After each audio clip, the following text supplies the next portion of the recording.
I was running the music school and I was doing gigs with Porterdavis, and I'm on a date and I'm just bitching about how we went up to Dallas and they paid us short and then we had to drive back through the night and then I had to teach a bunch of lessons. You know, she said, "You sure do complain about music a lot." I was like a spit take, like, "Excuse me?" She goes, yeah. No, you clearly love music, but man, you sure complain about it a lot. Clearly you love it. What part do you love? And I was like kind of taken aback and I was like, "Well, I do it all so that I get to go make records." You know, all the other stuff. And she goes, "Well, is there a job where you just get to make records?" And I'm like, "Yeah, you know, like I've done, you know, I produce." And she's like, "You're a smart guy. Just put all your eggs in the thing that you love the most and see if that works out." I mean, I still I feel like this sort of chills over my head and neck. Just I was like, "Oh yeah, that's freaking brilliant. That just makes infinite sense." I was diffused and chasing too many prizes at the same time, and she focused me on the prize that mattered and the thing I loved. On this episode of Establishing Your Empire, I host Daniel Barrett. Daniel is a producer, musician, author, and entrepreneur. He is the founder and CEO of Rubicon Artist Development, which is an innovative music studio and development program that works with artists such as 3-time Grammy-nominated Ruthie Foster. In addition to producing and mentoring artists, Daniel is the founder of the award-winning and internationally touring band Porterdavis. A few years ago, his career took a major right turn when remodeling his house turned into a disaster, and Daniel decided to do something about it. That something became a flooring installation and design business. You're listening to the Establishing Your Empire show, a podcast that inspires entrepreneurs, creatives, and future business owners to pursue their passions, grow their organizations, and build their empire. My name is Daran Herrman, and creatively, I'm best known for my photography. But business-wise, my claim to fame is growing a company from $15K per month in online sales to breaking the $1 million a month barrier. And I'm sitting down with interesting people to talk about their process, the lessons they've learned, and how they have established their empires. All right, I got Daniel Barrett here on the Establishing Your Empire podcast. Thank you so much for coming by to the house and doing this in person. Of course, it's kind of comforting to do it in person. It's like we get to do things in person again. Finally, right? Yeah. And for me, you get so much more of a personal connection together. But to start off, I kind of like to start off with a question, just simple, but sometimes hard to answer, is just, tell us a little bit about who you are, what you do, that type of thing. Oh, that's general. I am Daniel Barrett, and I do a lot of things. I'm a husband, a father. I own several businesses. I'm an author, a musician, and I'm a meditator, a runner. I love that question. It's actually a hard question because it's like, tell me about yourself. So let's start off, and we can start off anywhere, but I think the place that I would like to know a lot about is your music career. So Porterdavis, award-winning band out of here in Austin. Mm-hmm. Maybe go back how you got into music. Like, how'd that start? I grew up in New York, a little outside of New York City in the suburbs, and I was a somewhat happy kid. I played a little bit of sports, but wasn't too good at it. I was kind of got decent grades, but not the best grades. I just kind of like having like a little, a good life, but just kind of under the radar, and it was fine. And someone handed me a guitar at a party and taught me "Every Rose Has Its Thorn" by Poison. And it was like you played this G chord and then this C add 9, and you just move your 2 fingers. And like people were all of a sudden, number one, looking at me, which I was like, oh, hi, and then like girls were looking and loved the song, and then people were singing it. And I was just moving my fingers over 2 strings. I'm like, this is powerful. This is cool. the one thing, and I was also kind of like a little overly sensitive as a kid. That was like not awesome, you know. It was like I wasn't particularly psyched about that quality, and it wasn't particularly celebrated. But then I started learning music, and I was learning to play Led Zeppelin songs, all this kind of stuff. And I remember one of the really good musicians in the school was like, "Hey man, you got a nice feel."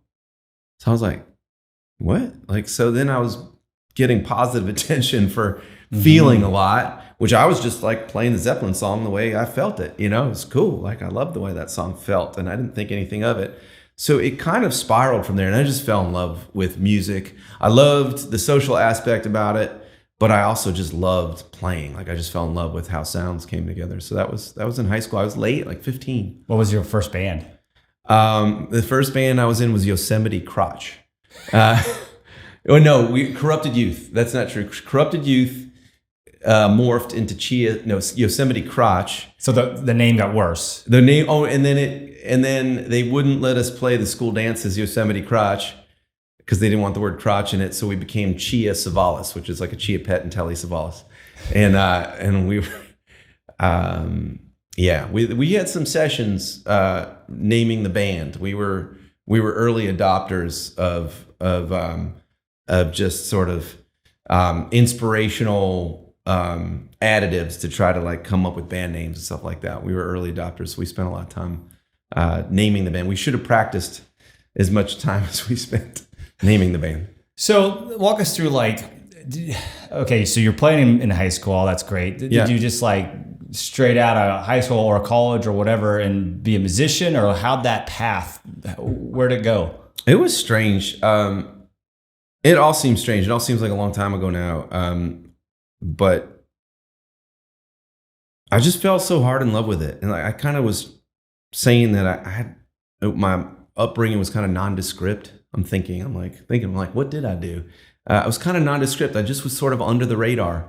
I was okay at sports, not great. Well, like okay at everything, but just kind of like do. And then I felt like, oh, this is like, it was like a homing signal. All of a sudden it was like I got like some Blues Brother kind of feeling, which is like, I'm on a mission now. Like, this is like, I didn't even know if I was any good at it. And I really wasn't and haven't been good at it for periods of it. Like I didn't know that all the time, but like, it just didn't matter. It was like, this is the truest thing I've ever felt. And I feel alive in a way. I'm like no longer nondescript. I'm on a mission. Like, this is the coolest. And then cool is not even a good enough word. This means something to me. I heard Jimi Hendrix and Stevie Ray Vaughan and Bob Dylan, and I was growing up in the suburbs, and there was just a lot of suburban blah. You know, it was like, you know, unless you were killing it at the football game, you were just you were nondescript like me. You know, like that was just nothing about it. Boring almost. Yeah, it was just like, that was the stock. The stock was athletics. And I guess in certain circles, I grew up in New York, so if you had a really nice IROC Z, that could get you some status. That was, you know, and I think you're aging yourself here a little bit. And Cavariccis, you know, if you had the right Cavariccis and an IROC Z, I am aging myself, 46. But this was just, I just heard truth in Jimi Hendrix and felt truth in Stevie Ray Vaughan, and had heard ideas in Bob Dylan and some of those other guys that just, I'm like, well, until I find something that affects me more, I don't think, I think this is where I got to put my focus. It was so. How'd you take it from the feeling and enjoyment? And a lot of people will do this, not just in music, right? Photographers. Oh, I enjoy taking photos, but how'd you make a living doing it? Well, I didn't for a long time. You know, I mean, it's a long and winding story, but I mean, I've done every single job inside of music. I did get a degree in it after like 9 or 10 years of going to different schools. So I taught it in elementary schools. I tried to manage people. I did a lot of teaching. I opened up a music school. I ended up finding my biggest joy and most success as a producer, which I had a recording studio for about a decade. And so that was my main, when I found that's a great story about how that all came to be. But when I found production, then I actually, they were like, find out what lights you up and then find what the world needs. And I found that kind of really sweet spot between those two concepts with that. And then that was just like 10 years of joy, like really in the sweet spot. So, and I think we should definitely dive into that. Let's go back still a little bit, because, I think we got a couple themes that we'll go into, and let's go into, like, maybe I think some people will listen to this will want me to ask some early stories about Porterdavis. How'd you guys get together?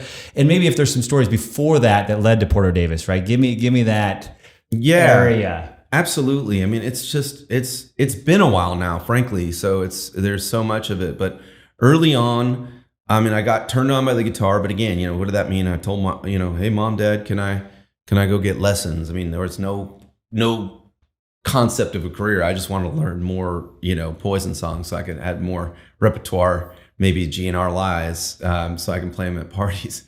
No concept. But then when I started to find Jimi Hendrix and Stevie Ray Vaughan, I had a spiritual connection to it, and it was really quiet. I wasn't going in Santana. I started to feel, I grew up in the Jewish tradition, and again, same thing as everything I had done. Everything was kind of like it was fine, like I was a good kid, went to Sunday school, but I didn't have any real spiritual whatever. I just wasn't real spiritual about it. I just did what I was supposed to do. And then when I found music, it just kind of lit me up. It led me. I just thought that there was something more truthful, and I just decided to follow that. And I don't know what it was. And it was it was a thread. I would follow musicians. I would read about musicians, and then they would, then I would read the writers that they would talk about. And I just kind of went on this, I just went on a journey that I'm still literally on at 46. Like that feeling has not changed. I'm still 100% as engaged with growing as a musician, and just as excited about the projects I'm doing now in music as I was when I was 15, 16. So that's kind of... So how'd you find other really great musicians, or, any tips or tricks there, or even just how it actually happened with, with the bands that you've been in, and actually coming up with something that was good, right? That people enjoyed, like, I haven't done that too many times, but no, it's a great question. And again, it's been so long. We're talking about, I started this path that I'm talking about right now. I probably learned that Poison song at that party in 91. Mm-hmm. 91, probably somewhere around there, right around 90. And so we're talking about multiple decades. And one of the things that I did was that I always put myself over my head, and I still do that. I'm always do that. I'm a me as well, yeah. Ready, fire, aim. And I did go to Berklee College of Music for a little bit, for a couple semesters, and there was a saxophone player whose name I can't remember. He was like the first dude with sleeves. I'm telling you, when I was there in the mid 90s, like people had tats, but like your aunt didn't have sleeves at that point. He was a badass. He was a jazz sax player. And he was just like, throw yourself in. He just told me, and I don't know why he was giving me advice, because it was great advice, but it was funny. Maybe I looked like I needed it. And but he was like, just throw yourself in with the best musicians possible. And if they kick you out, they kick you out. Just throw yourself into situations and they probably won't kick you out. Just do your best. I had another guy, Mark Hart, who's still a dear friend, and I joined my first professional band, was called Hypnotic Clambake. So it's like the names didn't get much better, but that band actually had something going on. Like it was a jam band that did world music, but like the dudes in Fish, that band, this is mid 90s, and when Fish was like, really happening, and that band really liked Hypnotic Clambake. So that was the first band that I joined that had a following, that was touring the whole country, and I joined as their guitar player. And this drummer joined the same time I did, and we've just stayed great friends. And he gave me 3 rules that also, in terms of how to get yourself in situations, 3 rules for being a professional musician. Number 1, don't be a dick. Number 2, show up early. If you're on time, you're late. And number 3, always do your best. And he's like, if you do those 3 things, you will have a career in music. I can guarantee it. And not just music, a lot of places. I think showing up is I think a lot of times people pay professionals because it's a guarantee that they'll be there. Yes. And they'll be professional, right? Yes. You might not even be near the best, but you're guaranteed to be there. Yeah, I mean that happened. I mean, that's a future conversation. I have a great design and construction business going now, in addition to all the music. And what's the name of the company? That's called Barrett Flooring and Design. And have to make sure you plug it. Yes, I mean that's fine. If any of you listening are a custom builder in Austin, Texas, then holler at your boy. But if you're not, then yeah, because we specialize in with very specific builders. It's like a really business to business type thing.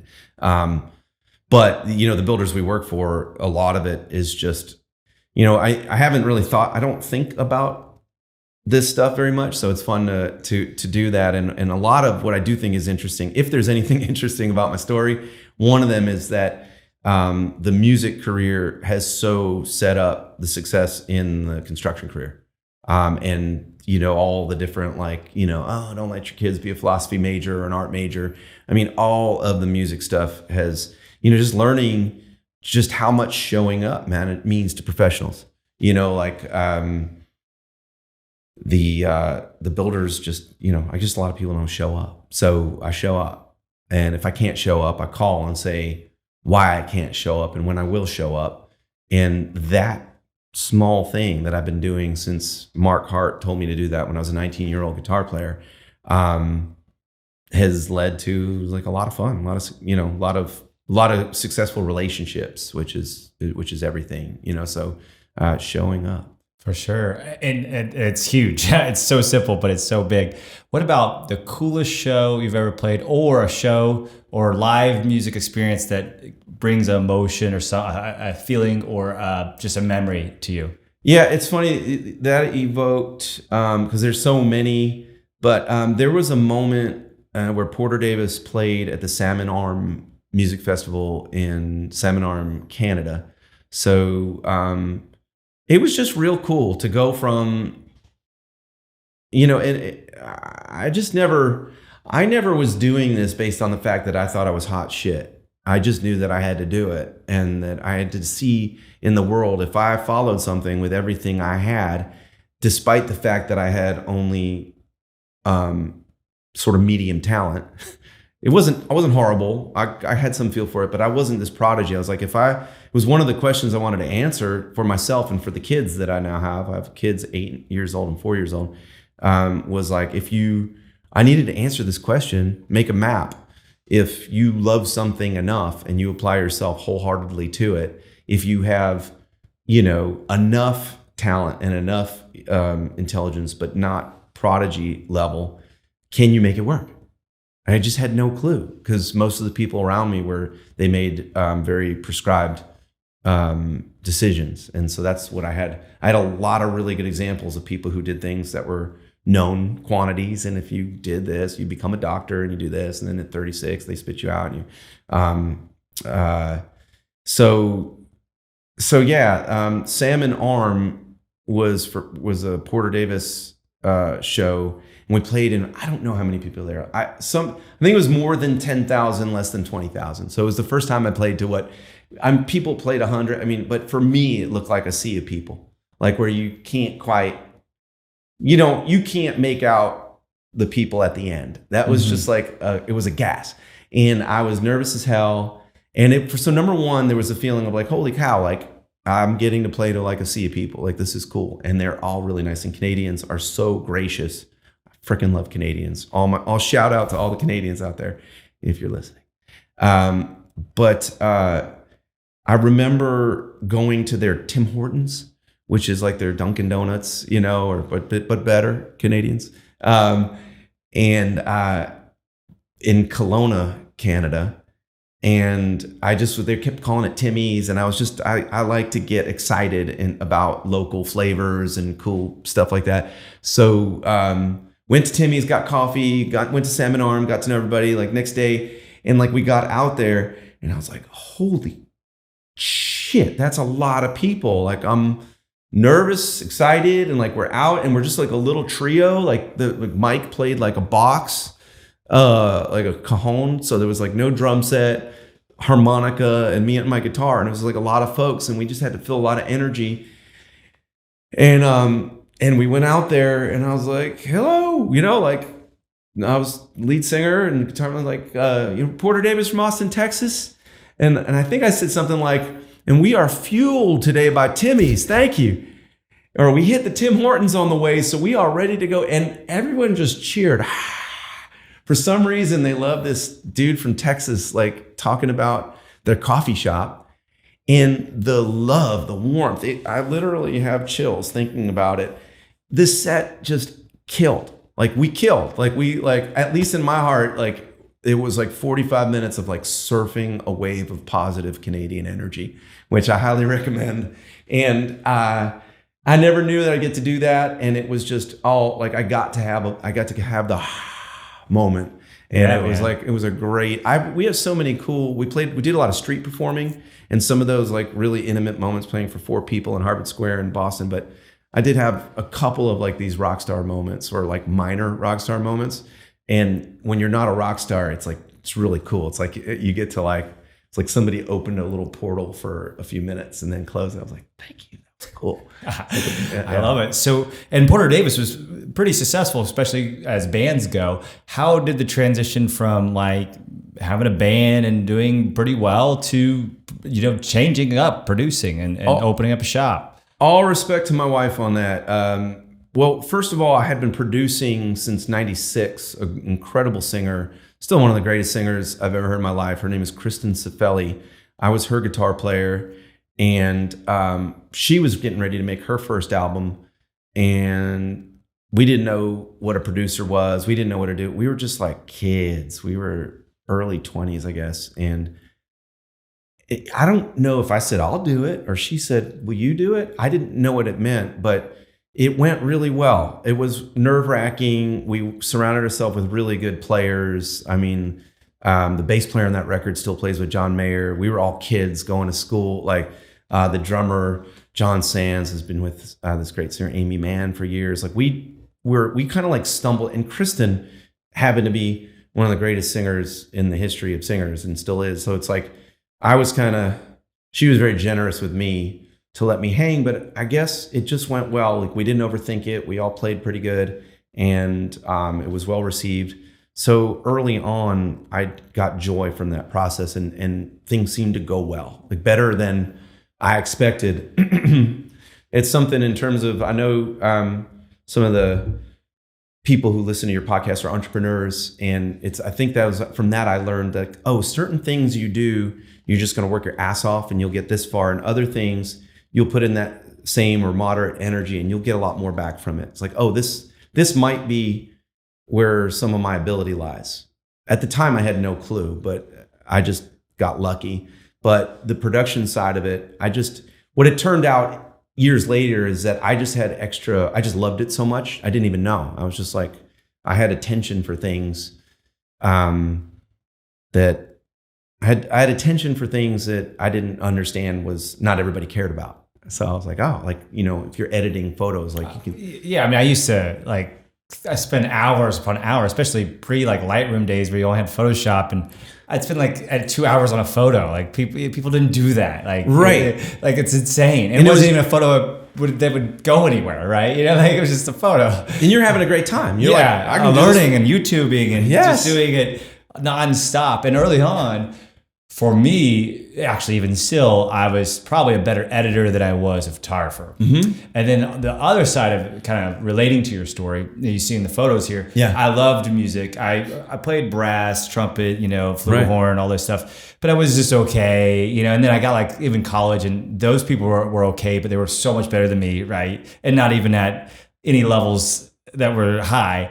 So it was one of my ways to be a part of the music scene, Yes. right? Is to like, well, I'll take, I can take the photos, and do videos and stuff like that. So it kind of hooked me in a, side door, right? And I got to be on stage. I was on stage ACL and some of that stuff. I got my even smaller piece of that door open, but you got to be a part of it. But you fear there, and if you love something, it's enough in some ways just to be part of it. If you start judging and comparing who gets to do this, who gets to do that, that can rob your joy. But like, you're on stage at ACL, whether you're there carrying water.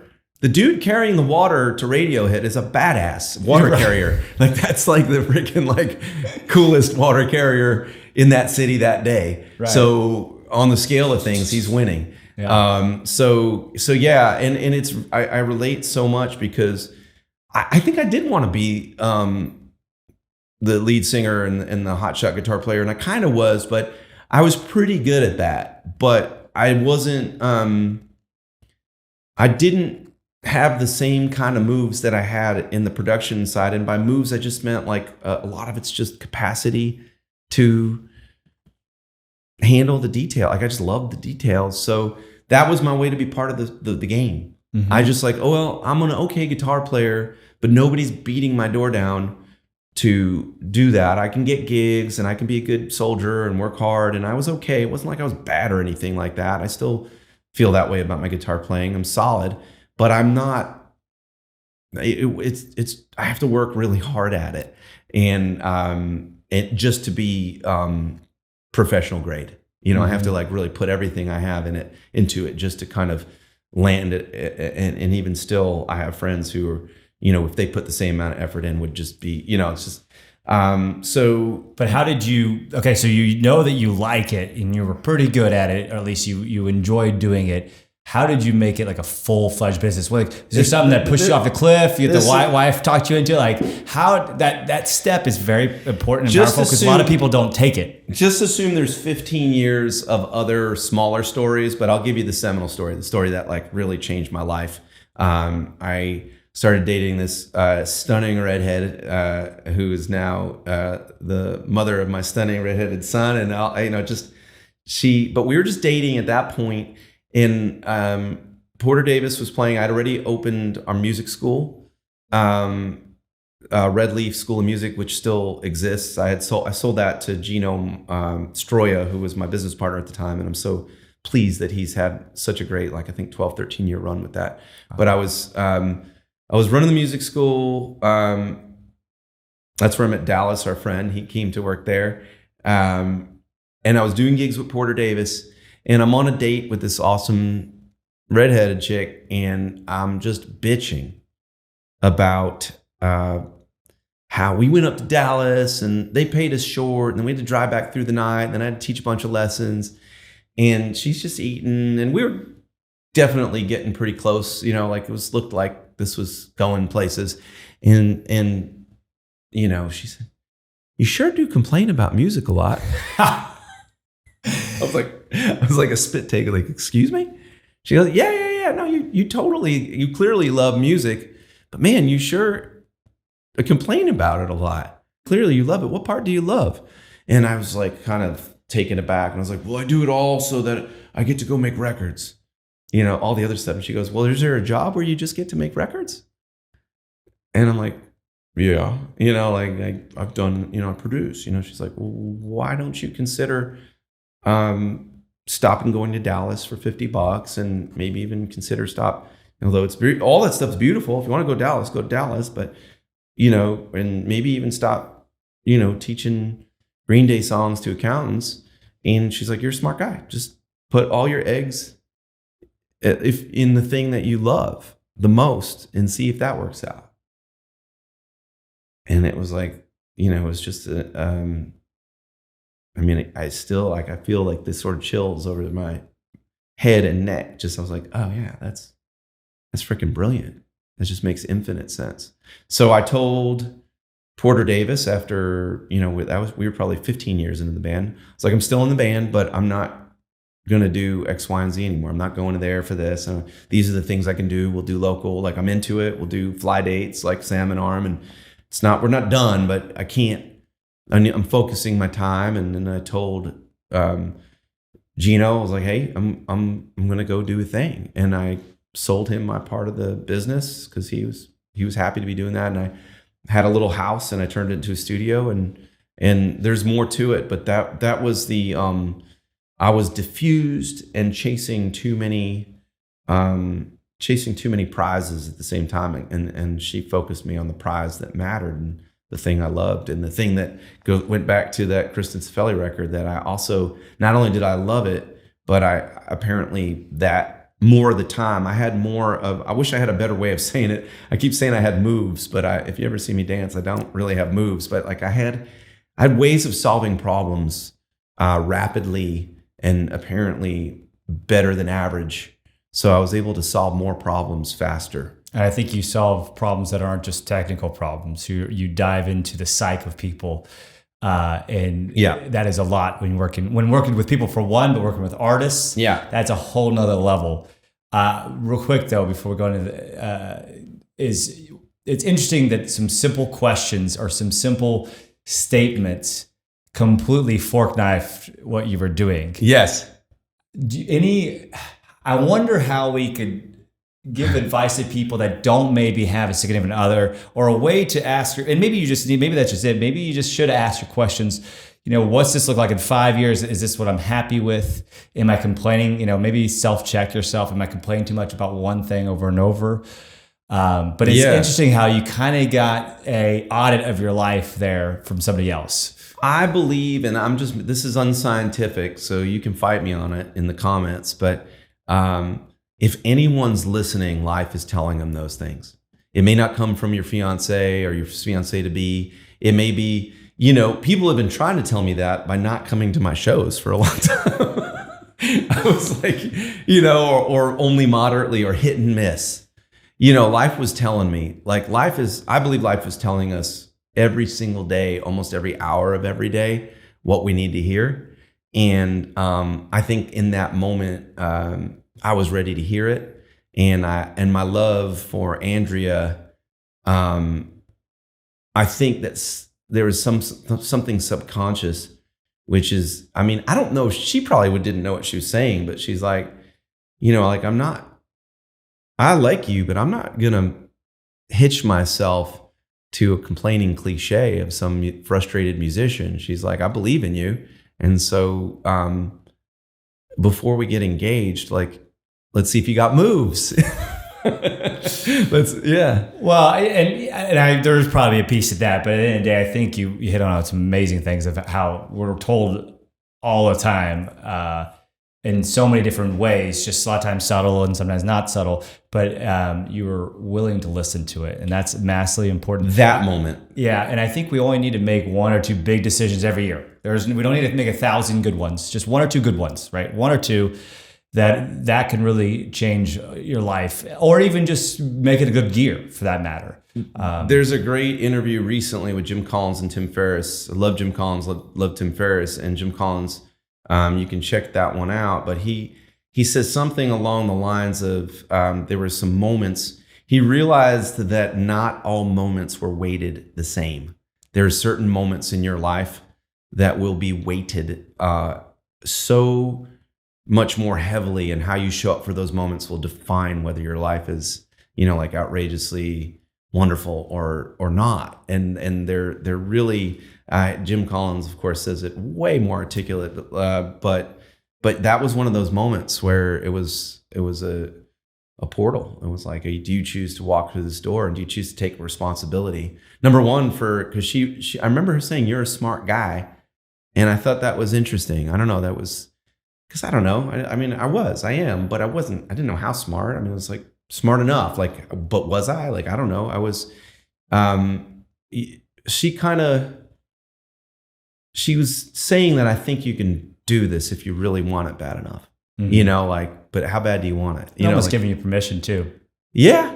Yeah. She did give me permission. She's like, she said so much about how the relationship was going to go, and just we were dating. She's like, I'll back you, but I'm not going to back you willy-nilly, and I'm not going to watch you, spin your energy out and waste it. Mm-hmm. And so it was kind of, It was an amazing moment. Yeah. She's still exactly the same way.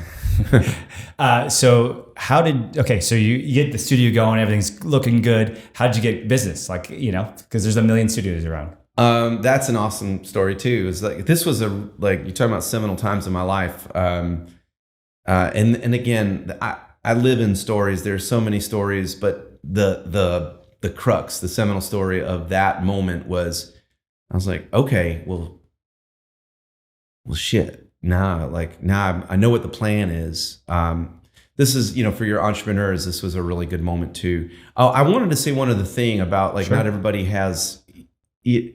I said everybody has access to that wisdom, but I also read like a mofo. Like I would talk to the authors. I would listen. I would imagine what the authors would say. I didn't have like a board of directors. No one gave a shit what I was doing most of the time. Sorry, I've dropped a lot of S-bombs, but this is how I communicate. Bleep. I think kids would be bored with this type of podcast, so don't worry. Bleep. I just ate books, and I still do nonstop. And I would pretend any book that stands out or that you recommend to other people on a regular basis.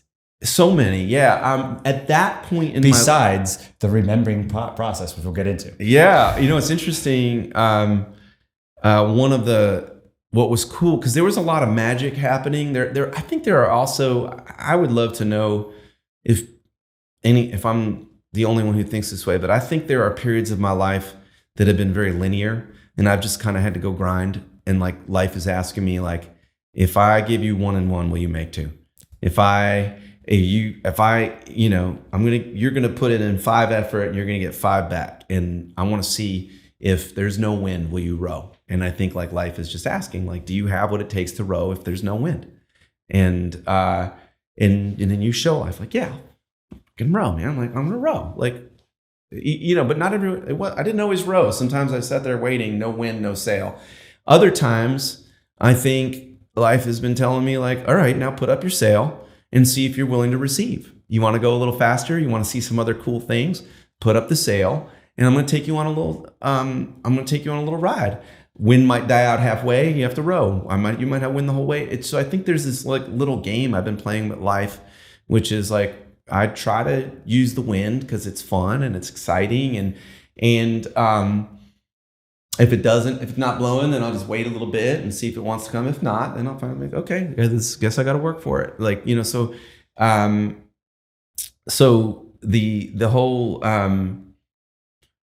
the books you were asking me about were there's one called The Success Principles, and that was just an incredible by Jack Canfield. And Jack Canfield ended up doing this is what I was going to say. There was magic. That was a magical time where I was getting a lot of wind. So the dude who wrote the book that gave me a lot of the principles to get into a lot of incredible situations ended up being a friend of my co-author, and ended up writing one of the recommendations on the jacket of the book. So it was like not very well articulated, because I'm remembering it see the memory process. I'm remembering it as it happened. I can even tell you that story again because I fumbled it, but it was Jack Canfield's book, The Success Principles, that got me doing things that seemed to, I wouldn't say made the wind, but helped me unfurl the sail and raise the sail. He's like, this is how you be ready for life's kind of joy and wind to take you places. Until then, I don't know what I was doing. Well, I think there's, we always hear about like the 5 people around you kind of are who you could be, and will show you the success you could be or who you are. But sometimes you can't pick 5 great people, especially if you're younger or something. Right. But books, YouTube videos, podcasts, all those can get you there to 5 people that are beyond your reach, perhaps, and even sometimes momentarily. And not every, like, I'm a big fan of. I read a lot too as well, but YouTube videos and podcasts I think are one of these new ways to digest information much quicker, and only the pieces you want to read or hear or listen to. But let's go actually before we go into the book, because I want to ask about that, because that is part of the story of having your studio. But I'll go ahead. And that book came about also hinges on how I got my first clients in that studio. Sure. Well, then let's go and do it. Let's do it. You want to do it? Yeah, sure. Let's do it. Okay. I had done a concert for dogs. Did you know about the concert for dogs? Well, I've had one before. Was it mine? I did a concert. I did a boards and bands fest with dogs for Town Lake Animal Center. But well, this was literally we played for the dogs. Oh, the dogs were the audience. Dogs, okay. Well, and, that's how bad it got then. It was great. Dr. Joe Vitale wrote a book called "There's a Customer Born Every Minute." I didn't know him, but our drummer was in like a magic club with him, where I don't know what guys would. Yeah, that's a whole other thing. Mike and his magic club. But he had this dude named Joe Vitale, Mr. Fire, and he was releasing a book, and they were doing a thing where they were going to line up these dogs, and they needed a band to play music, and they were going to filter it through this thing that only dogs could hear it. And he was going to call the TV station to come film this concert for dogs, and there was a mermaid and some other things. And go figure, it was a book about P.T. Barnum. It was really cool. Customer Born Every Minute. And I had never heard of Joe, I don't know, it was just this music dude. But Mike said, hey, this guy's really cool and he needs a band for this thing. We're not doing anything Tuesday afternoon. You guys want to go do this funky concert for dogs? And we were like, I guess so, sure, whatever.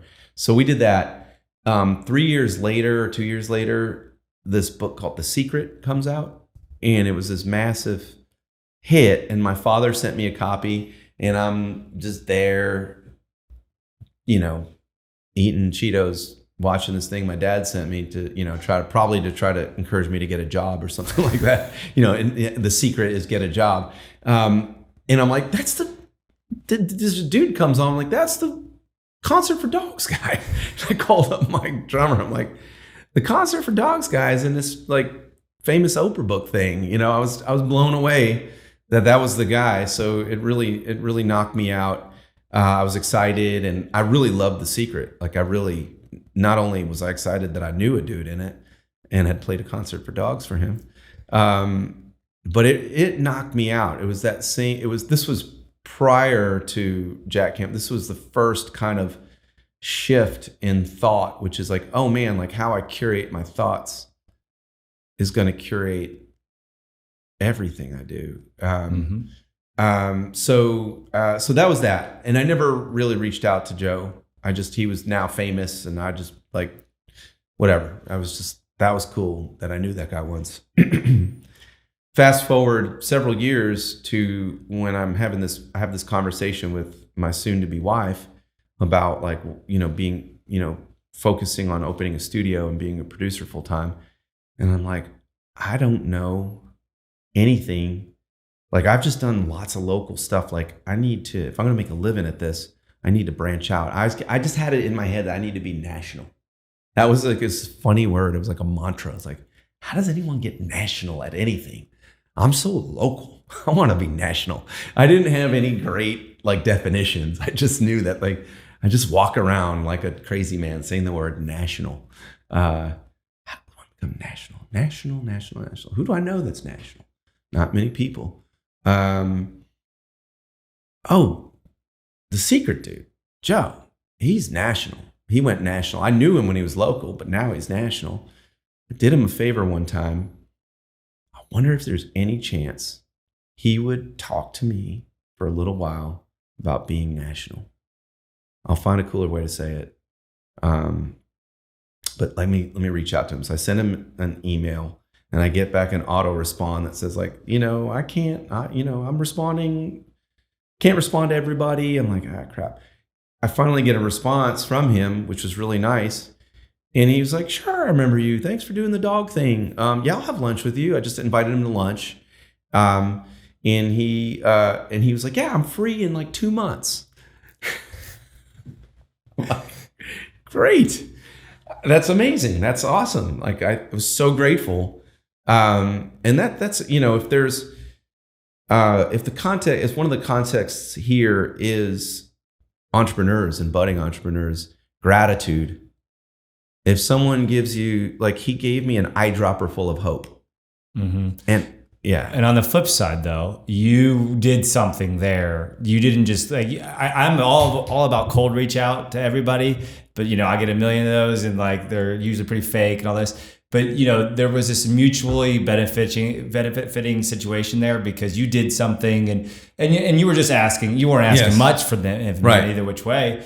But the cool thing is that you also reached out. One of the big things I always say when people are starting a business or want to do a business or even have one, or even want to get a job, make a list. Just Excel sheet, that at least 10 people, hopefully get to like 50, and then put them in a priority list and just start reaching out, like, one by one, right? Yeah. And I didn't feel like he owed me anything. I just thought there was like maybe some chance he might want to. And that's a big difference. Because I've had entitlement at different points in my life, and it's never really got me where anywhere. But in that case, I really did feel like, well, it is what it is. I'll try. I totally get if that, he was so gracious in 2 months and just being like, that was a really positive yes. Like, that was awesome. And it was just the most exciting thing. And then it's so funny. It's like, oh, 2 months, that's so long. But no, I had 2 months to be jazzed because some of these this meeting ended up being unbelievably great and life-changing, and, still one of the best friends I've ever had and ever will have. But I had 2 months of just hope and excitement and energy and got to think about it. So it's like the anticipation is just as good as sometimes as the thing itself. It's just like, woo, how's it going to be? So I had all this energy. And then, so it came, I drove down to Wimberley, Texas, where we were going to have lunch. And I just remember having, and I'm not like a real prayer guy. I just had this like vision or prayer. I was like, I was going down there. This is really important too. I was going down there to get something specific. How do I become national? I want to be national. But I was like, what if I had something that he needs? It occurred to me that I might have something to bring to the table. And I had no idea what. I couldn't fathom what it might be. But I felt prayerful because somewhere along the way, it might have even been the Jack Canfield book. And I have to reread that book because it's been a couple of years. I've read it 10 times, The Success Principles. But there was something about reciprocal value. It was like, I don't want to just go down there and I'm going to buy him lunch, but he doesn't need anyone doing that. But like, what if there's something in my heart? Like, this means so much to me. And I kind of was like, God or Jah or great mystery, if I have anything in my heart that could be of use to him, please bring it forth so that this isn't just about me. And it was a cool thought. I hadn't had that thought. So it's a great mentality. I do think like that, practicing that mentality, I think I lucked upon it by grace in that moment, or I just had a good moment where I just realized that, or the books I had been reading, but just making sure that like, if there's any value I can bring to the table, that I do, because I want reciprocal value. I don't want value where I'm not creating significant or greater value back. Mm-hmm. And so we went down and had a wonderful lunch. We started brainstorming, and we ended up brainstorming about his thing a lot, like, which was cool. And I was having a ball, and I pushed him on something. I was like, no, you could do even more with that. You got to take it. And he loved the idea. And he said, I'm usually the one pushing. You're making me think bigger. I'm like, that's really nice. Yeah, no, this would be like, we started jamming on it, and he helped me with some things. And then at the end, he said, by the way, I've been looking my whole life for this. So I had created this training program it was a recording studio, but I was also helping develop artists, and not many people have been doing that. So he said, all I've really wanted to do is play music. That's been my biggest. I hadn't told too many people. Can I sign up for your program? And this is Dr. Joe. This is Dr. Joe at the end of our lunch saying, can I start? And I'm like, when? He's like, I don't know. When can you start? So I think he wrote me a check that moment. And I'm going to say the number. I think it was like a $5,000 check to start as a down payment for a recording. And that was so much money. Mm-hmm. I don't think I'd ever been handed a $5,000 check. I mean, I have a construction company, and there's some big numbers flying around with some big houses, whatever. It doesn't matter. It's not all mine, but I get to hold a lot of big checks, and portions of those trickle to me. But I hold some big checks. I don't think I'd ever held a $5,000 check. Especially written to you to do a service that you are doing, not you working for a company. Yeah. And there's something powerful about somebody paying you directly, like here's money for what you're going to do for me. To do the thing that I dreamed to do most in the entire world. It was just like a moment. That drive back from Wimberley was like, I literally, I don't know if you can that I have chills thinking about that ride back. I haven't thought about that ride back I haven't thought about a lot of these things in a long time. Yeah. It was an unbelievable moment. And I bought Andrea's engagement ring with it. So that was cool. So it was a magical time. It was like there's times of rowing, and there's times of like that I like got a pretty good sail up, and I figured out how to tip it, or how I'm not my sailing metaphor falls apart really quick. But I'm like, this is cool. There is something, you got to work hard, you got to have practicality, you have to have some skills and ideas, but there's also this way of receiving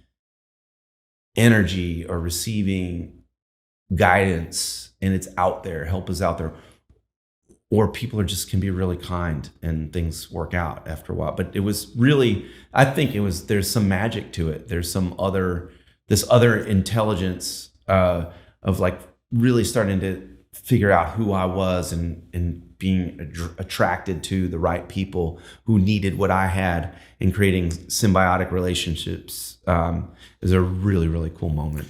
And to be fair, also, you did something big for him because he always wanted to be a musician, and now he's done like 13 albums or something with you? A lot of records, yeah. We've done, and all, knock on wood, we've done them all together, and they've been some of the greatest times of my life, working with some of the greatest musicians on the planet, and just joy, just pure joy. That relationship has been just incredibly. So how wonderful. I'm going to interrupt, sorry. Let's pivot right to the book, because you wrote it with this same person, Dr. Joe Vitale, who's been on the podcast, and I've done a lot of stuff for her as well, but through you. How did this come about? Like why? And so it's called the remembering process, and forgive me if I'm wrong, but basically the general idea is you actually go to the place after you've actually done something in your head. Like say you've already created it or got the job or whatever it is, and then work backwards from there type of thing in a very general sense. It's interesting too, because we have this metaphor of like rowing and also the sail. So there's two ways to do it. There's, we can do it like very practically, like a just completely concrete kind of engineer's brain, which is like, go to the end result, go a little past it, and try to use logic to think about ways that you could have got to the desired result. There's also a way about it that I keep using this word magic. I think there are other types of thought or other types of feeling or other types of energy that can inform a project or a life that give something, and this isn't in the purely physics, but I call it quantum. They give it a nonlinear kind of boost where you get further faster than if you were just kind of trudging it out or using only logic. You're tapping into some other parts of yourself. And I've always used, and probably not as exciting word, but vision, like visualize vision of the future, right? And see down that path, because I think you got to attach emotion to certain things, especially things that aren't as easy to get or that isn't, going to happen in 2 days. It's very difficult. So to me, I've always kind of tried to like visualize and how would I feel if I got that, right? Yep. What would that be like? Yep. You're using kind of sense memory. Like there's this, when I think about that drive back from Wimberley, I get a sense memory and it gives me these goosebumps. It really almost can feel like what it was like and kind of hear the road and see. And that's a real memory that really happened. And in the remembering process, I was talking about this ride home from Wimberley, and I got literally chills talking about it, and I kind of felt like a little flush, and I could kind of hear the road passing by and just kind of feel the heat through the window. It's like this memory came back whole bodied. And we try to get to that place for things that haven't happened yet. So we're using our sense of smell, our sense of feel, our sense of touch, our sense of visualization, or our ability to visualize. And we're getting to a place that is, let's say I'm thinking about my older son's wedding. He's 8 years old, and just the joy of the tuxedo that I'm wearing and walking him down the aisle and just seeing him not 8, but 18 to then 20, then 24, 26, however old, let's say in late 20s, early 30s, and what a man he's become, and the beauty of the wedding, which means that we're healthy and well and have done well for ourselves, and just the peace that I feel and the little sweat, of walking down the aisle and the lights, and then working backwards from that place, using this sort of all these senses to kind of really feel the future real, and then work backwards, and kind of play that game all the way back. And in the right meditative state, that process goes from just creative visualization to it really does start to accelerate current circumstances. And I think sometimes it could just push you forward. Like, I think a lot of people, never leave the starting blocks, right? Yes. What about, so how did you write a book? Like, you're a musician, you had a studio, like author, like how did you even start that? We worked really hard to get lots of great material for his music albums. And I had always had like a weird thing that I did. I mean, I started doing this with songs. Like, instead of trying to write a song, I would remember the song. Instead, I would remember it playing on the radio, hanging out with my friends. It didn't exist yet, but there was something about remembering the song. The songs came from a different part of either my subconscious or my brain, or if you believe that some songs have almost a spiritual depth to them, some of them I felt like came from almost another place, within me or without me. I don't know. I'm not an expert on that, but it certainly felt like it was sourced differently.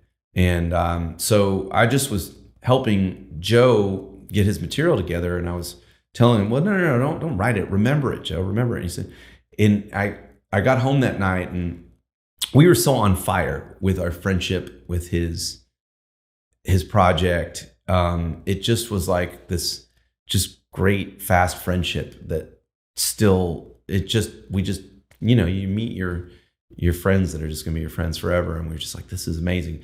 And he emailed me. He said, hey, by the way, where did you learn that technique about remembering the song?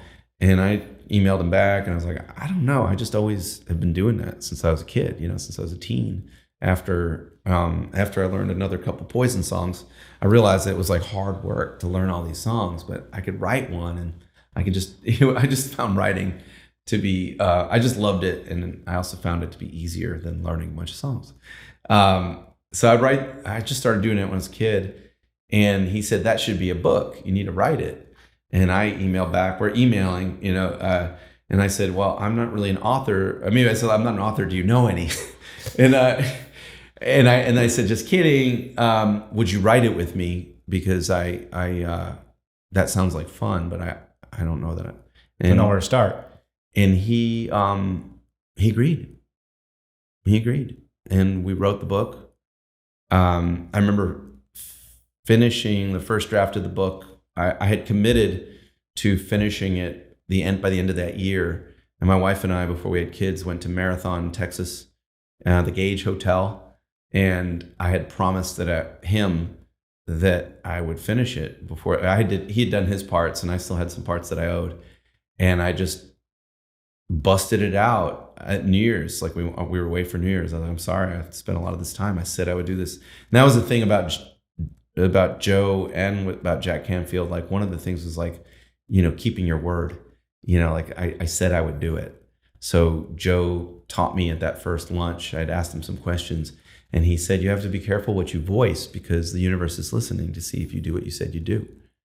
And if you say a bunch of things and don't do them, then the universe starts to wonder if you mean it. But if you mean it, then the universe somehow knows that and helps you keep your word after a while. Like it's kind of cosmic, but it was really, I was like, all right, it's working for him. And I was kind of wishy-washy about a lot of things. And so I was like, no, I'm finishing this book at the Gage Hotel. And we did. And he pitched several books to this publisher, Hay House. And ours was one of them. And that was the one they picked up. So it just kind of went on a journey. It's fantastic. So now, okay, I know we got so many different areas, but this is, life is so interesting. So, all right, musician, band, playing all over the place. You got a studio, and then you do a whole crazy U-turn or right turn or whatever you call it, and you get into floors, construction. Yeah. First, before you get into like what you guys do and all that stuff, how did that even happen? Like, you obviously something, you had a project or something got you excited or hated it or something happened. Yeah, we had a bad remodel. It just went to crap, and I invited crooks into our house, and then they did a terrible job and left with our money, and then our house was rotting because they didn't waterproof it correctly. So, and I was so embarrassed. I felt ashamed that I let these people in my house and I was responsible for them. It was a terrible feeling. And so then if you've ever had a bad remodel or been a part of it, you end up having to become more versed in what's happening, and a little bit more than you ever wanted to. And I found it to be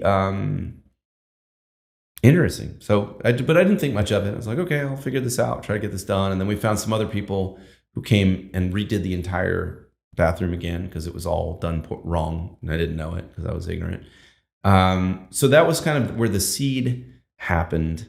I did get interested, and then I just got interested in how things are made. Like I like knowing how things come together. I think that's the producer in music. I was interested in how the parts come together. Like that's my mind works that way. But the seed was like, I didn't make a business out of it for couple of years. But I remember just thinking like, oh man, like how is this so hard to find somebody good at this? It doesn't make any sense. So many people need this. Mm-hmm. How did that suck so bad? And everybody I'm calling to help fix it, no one's that interested in it, and it just didn't make any sense. And the entrepreneur in me kind of like, I just packed that little idea away. I was like, because it's expensive too. It's not like this stuff is cheap to get done. Yeah, no, it was super expensive, especially for us. At that time, I was like, that was a big expenditure for us, and it just bothered me that nobody had figured out how to do this better. It like really like it almost like personally offended me. Like I kind of had like, in some ways it was like, this has to be fixed. Yeah, it's like a personal vendetta. I didn't know that, but it was like, this doesn't make sense. I keep thinking like, because I don't go as much out to the supply houses, but I keep wondering if I'm going to see that guy out at one of, he's probably in jail, but I hope he's in jail or somewhere. Or I don't know, in his jail, in his version of jail. So what's one of your favorite things to do now that you're in the flooring business and tile and all that stuff? And it's just people. It's just, I'm in the people business. I don't install. I've never installed a floor. I'm interested in the same way that like, and I probably could, I actually would like to, I do a lot of loading in. My guys kind of yell at me like, stop it, sir. Like, I love loading. I'm like, dude, we're getting paid to work out. Let's go. Let's get swole. Like that to me is like, I'm like, that's unbelievable. I love lifting heavy things and I love sweating. So like that part doesn't bother me. And I love crafting. And so like it's just more, the thing I love is the people. It's the same as being a music producer. It's just completely. It's just people. And you get, and I think it's almost better that you're not the installer because then you're doing it like a real business should. Yes. Not what like an installer does, which the installer is more focused on actually installing and the work and whatever, and getting to the next gig and this and that. And you're able to actually see it as you would want it. Yeah, you see, like I got permission to not be an installer. I had been in business for a couple of years. And I want to give a shout out to Tom Reber, who has a podcast called The Contractor Fight. He's become a mentor and a friend. He's actually a great musician too. I think we're supposed to jam in Colorado in the fall. We'll see. He's having a symposium or something like that, and we might do some jamming at that. Great drummer, and great podcast. And I became an avid listener. And then he had a thing where they said like a listener could submit about their business, and he might interview him. Like he'll solve your problems on his podcast. It's like a coaching session with Tom Reaver. So that's another thing, kind of like the Joe thing, which is like, I wasn't afraid of what I didn't know. Like I probably sounded like a dumbass, or I was afraid I would, but I was just like, that's incredible information from a guru in my thing, and he's probably not going to get on the phone with me. And did you already have the company at this stage or not? Yeah, I was in business like a year and a half, but I was struggling terribly with it. Okay. I was like, what have I done with my life stage, which I think a lot of entrepreneurs go through. It's like, completely. What have I done? Multiple times. Yeah. Oh yeah. Like, yes. So I got on the air with him, or I got on this podcast, and it was a phenomenal talk. And one of the things I said was like, oh yeah, I mean, like sometimes feel bad that like I'm not an installer, so I don't come to this. And some of the like the construction and flooring guys look down on me because I'm like, I haven't really done the actual work. I've just arranged for it to happen. And he's like, you just produced it. I produced it, exactly. And he said, oh no way, man, that's why you have, because at the time I was already doing a pretty significant amount of business. Like that's the one thing that came, you talk about when you have business ideas, sometimes you're able to launch them and see if they take, it took, like I was doing a lot. I thought it was a lot. And then I spoke to him and he was like, oh yeah, that's like, it was like a couple $1 million of gross business in our second year. It was like a lot. It got very, and again, if you're not, that doesn't mean that was all coming to me, but the gross was really good for a young business. And he said, and I just was like, I'm embarrassed because I don't really, he said, no, man, that's why you have a business. He said, because every dude who comes from installation, the minute something goes wrong, they throw in their knee pads and they get out their trowel and they go fix the problem. He's like, you don't have that ability. So you have to fix business problems with business. You have to fix people problems with processes and people. And so that was the grace. Yeah, I mean, I really and the one thing I could do is market. And as a new entrepreneur, as a new sort of founder or owner, I'm biased that they have to really be versed in sales.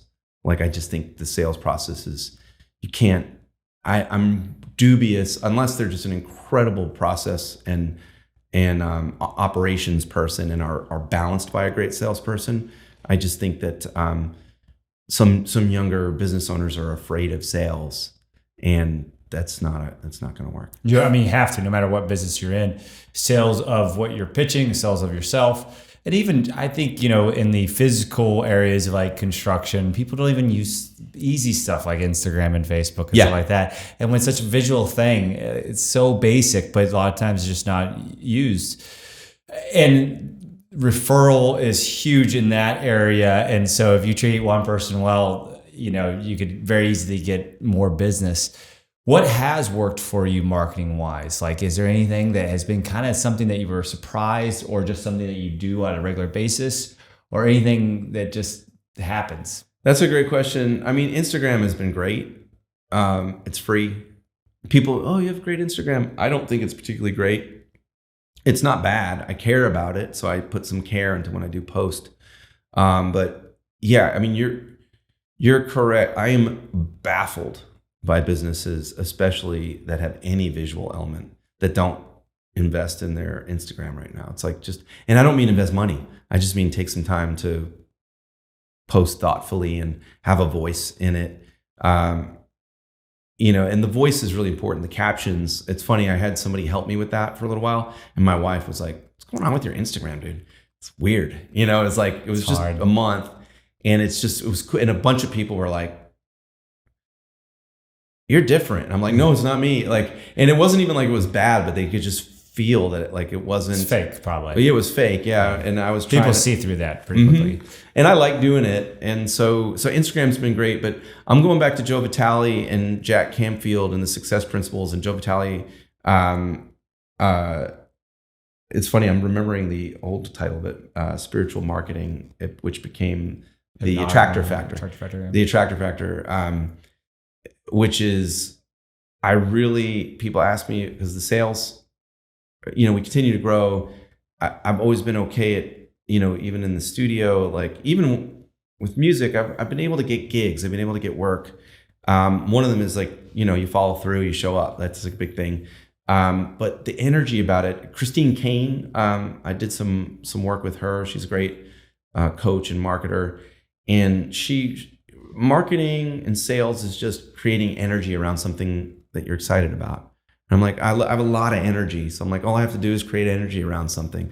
And I think people miss that. I'm not big on tactics. Tactics are good, but energy, authenticity, like I love what we do. I had a personal vendetta about it. And I'm just like, every time we do a kick-ass job, I take that first contractor and like that dude, it's just, I have energy, so I have a really, really close friend, Tony Villarreal from Build 512, who's a builder that I work with. And we just talk about tactics versus authenticity. So sales to me is to find what you're genuinely stoked about and just ooze it and exude it and let it pour out. And I do some things, I do some extra work for people here and there, but I don't know. One day I'll try to articulate it better, because I think this would change a lot of people's lives and a lot of businesses that deserve to thrive, that people are being too tactical about. And I also think if it's really hard to sell, you're probably not exuding that energy, or maybe you're just pitching the wrong thing. But I think it's so much easier to sell when you care about it, you have energy around it. Like, you don't have to be thinking, you don't have to prepare as much. Like, it just comes out and it becomes so easy. The second piece of that, though, too, is to ensure that when you are really good at sales and all that you're making sure that you're actually doing something that's valuable, because you can be really good at selling something that's smart, paying you $50. Smart. That's so funny that you say that, because in the recording studio, I had good sales because I was actually serving an underserved market. In both cases, in the studio, there were a lot of really great studios, and I couldn't afford those studios, and most of the artists that I was hanging out with couldn't afford them. Just these really top-notch kind of Bentley recording studios, and then there were some medium studios, but there were a lot of artists that really, really, really wanted to record, but weren't quite ready. But if they could be ready, could really go to one of these sort of medium grade studios.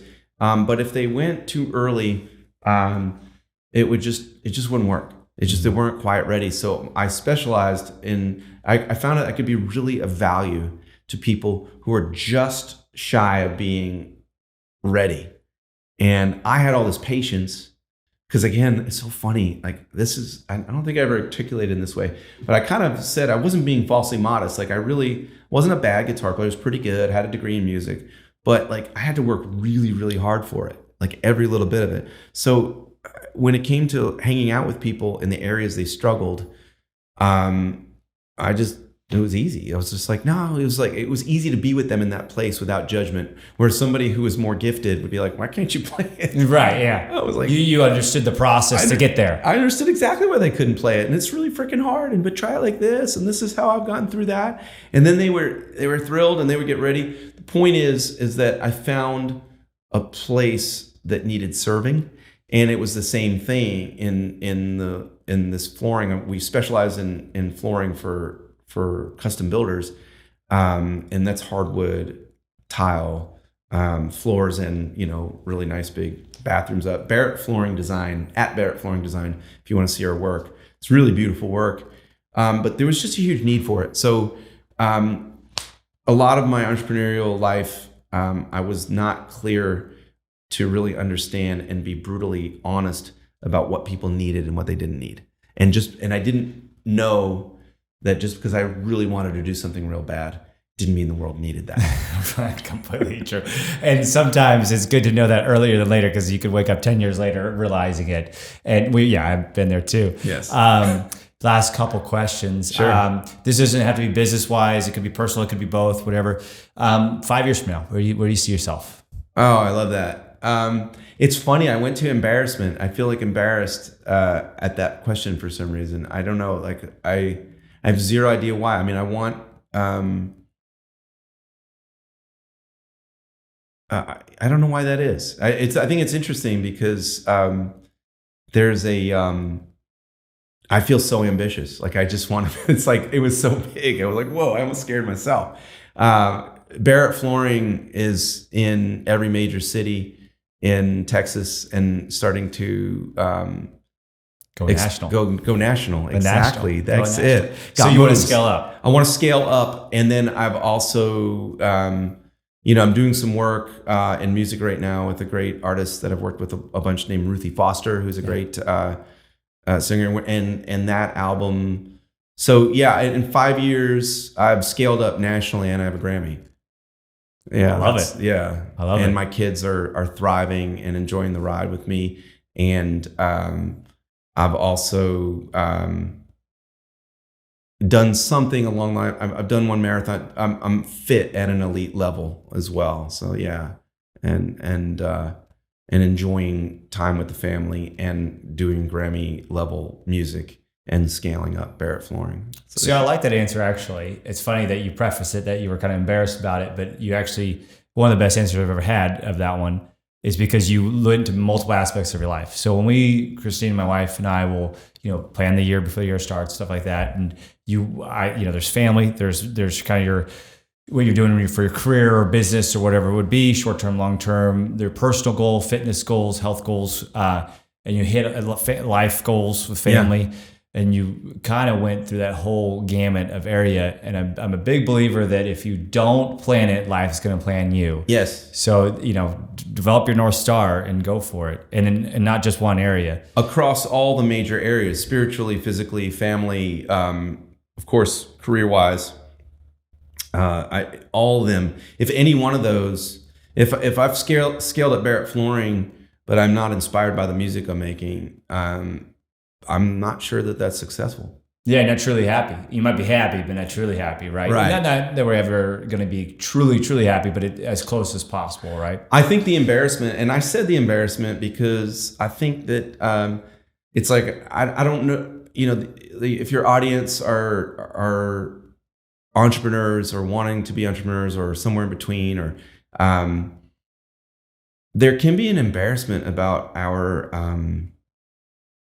aspiration. Like there's this sense of like even our successes too. Yes. Yeah. Of course. There's a fear of being successful. A lot of people won't know it or see it or even think that it's true, but it's extremely true. Yeah. And I wanted that out there, that I feel it's cool. It scares me a little too. Well, like I just put it out to the universe too. Yeah. And to all these people, it's like, yeah, I've put that out, and it's, I don't know. I just think it's important because what you don't hear from these badasses like that I listen to, when I listen to Ferris, is like what I really like is when you get into like the gooey, like awkwardness of all this and how much failing forward. You don't have enough hard drive space for all the failures and all the awkwardness and all the stuff I've had, licks I've taken. So just that awkwardness of like scaring myself a little bit and feeling a little bashful about announcing my 5-year goals. But I think it's just also really important. Looking backwards, any regrets along the way? Oh, that's a great question. I do love that question. Very, very few. Not buying more Austin real estate when I could have. That's like, I regret not having a crystal ball. And it's like not buying Bitcoin in like 2010. Exactly. No, cheesy answer. No, I regret, interestingly enough, it's also holistic.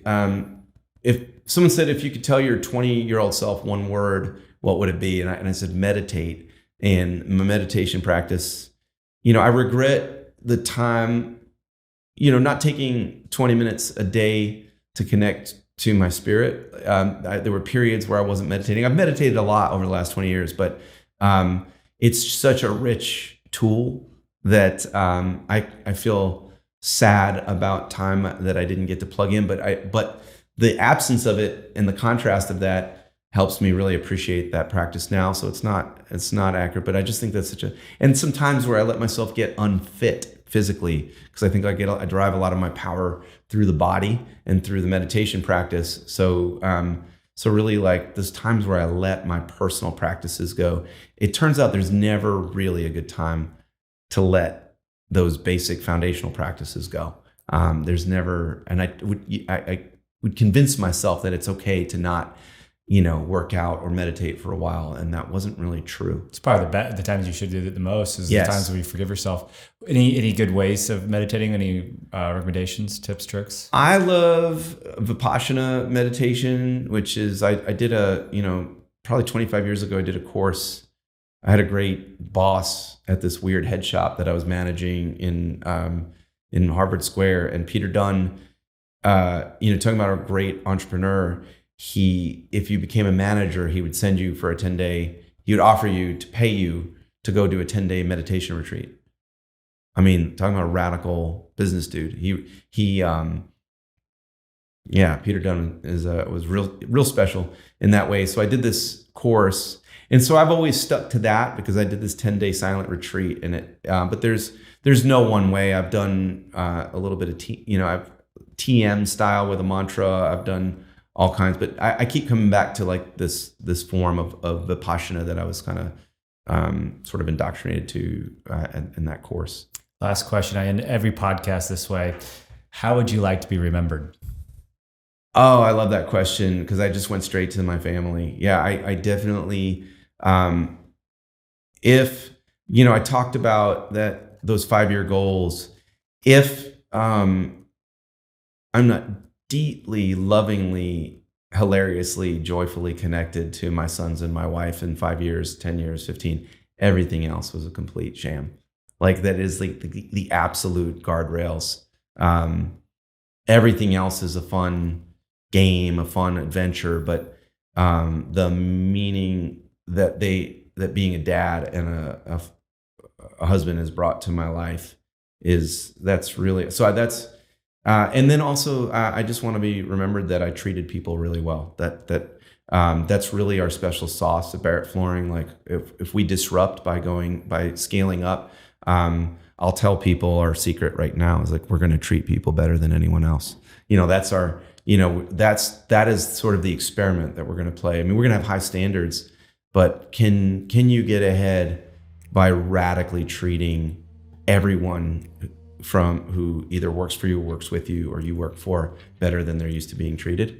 That seems so was I great with my family, and did I treat people exceptionally well? That would be done, seen. Well, I love it. Daniel Barrett, huge pleasure to have you on the podcast. Love the conversation. Yeah. I think we went in a lot of great, fantastic areas. A lot of stuff that I've known about you and definitely didn't know. So it was a big joy. It's awesome. Thank you so much. Cheers.